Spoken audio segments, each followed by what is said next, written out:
At first, it was just a lockdown, the kind that schools drill for, expect, and forget about the next day. But this time, it wasn't a drill. It was real, and it didn't end when the alarm stopped.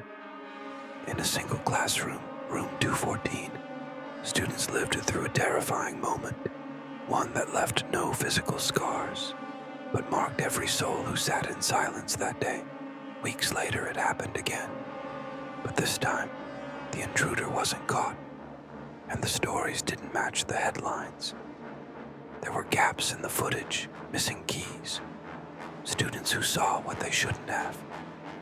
And then came the final revelation, a dark thread woven through every hallway, every shadow, and every unanswered question. This is not just a story about lockdowns.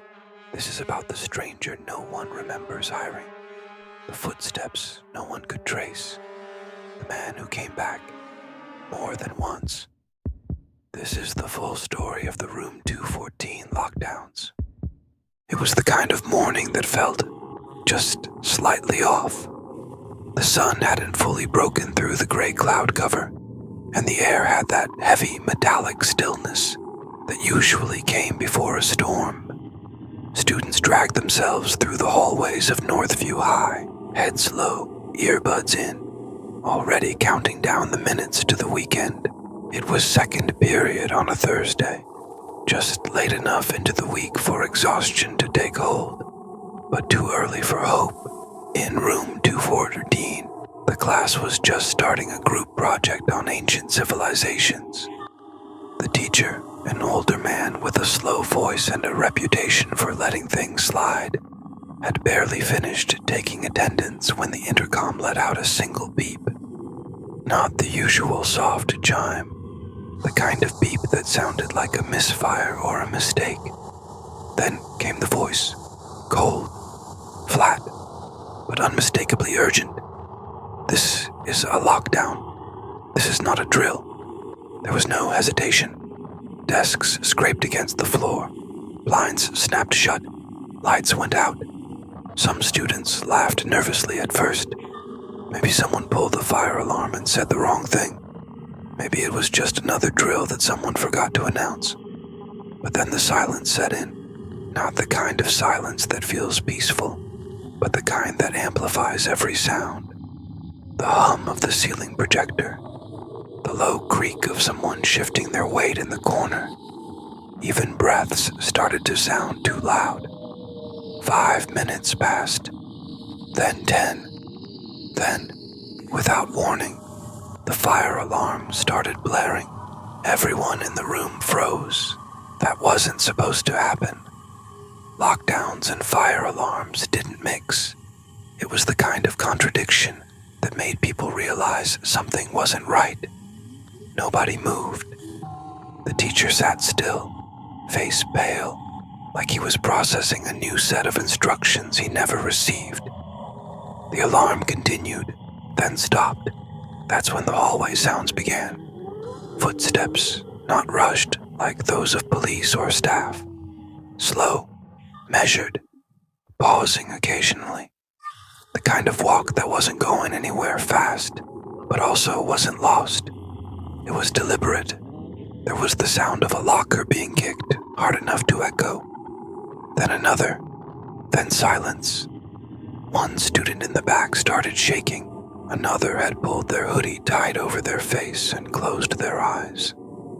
Everyone was still. Then came a sound that didn't belong in a school. The metallic click of something being dragged. Not like a janitor's mop bucket, but heavier. Hollow. Something scraped across the tiles just outside the door and stopped. They waited. No one breathed. The door handle twitched once. Not a full turn. Just enough to test it. Locked. Whoever was out there stood still for a moment, then walked away. No rush. 30 minutes passed. No intercom. No update. No one moved. Not even the teacher. It took the sound of police radios crackling in the hallway, 15 minutes later, before anyone dared to stand up, the students were eventually escorted out of the building in small groups. No answers were given, just quiet reassurances and careful direction. Parents were already waiting outside the gates, faces white with worry.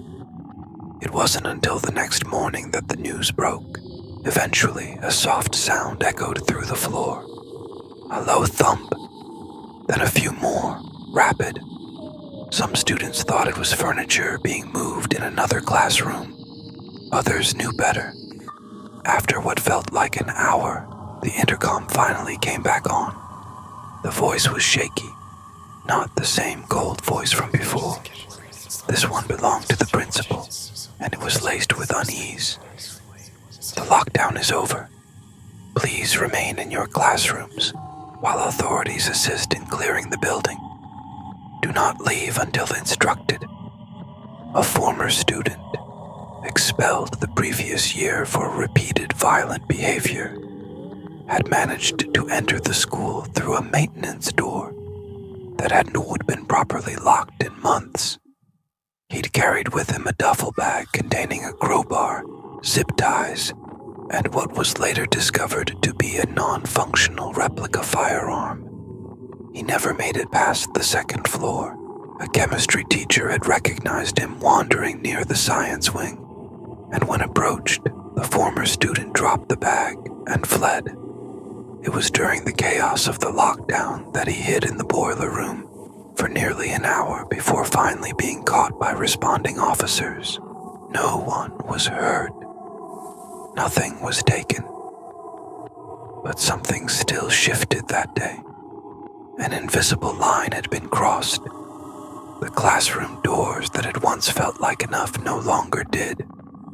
Every creak in the hallway, every unexpected noise in the distance, students started to notice it more.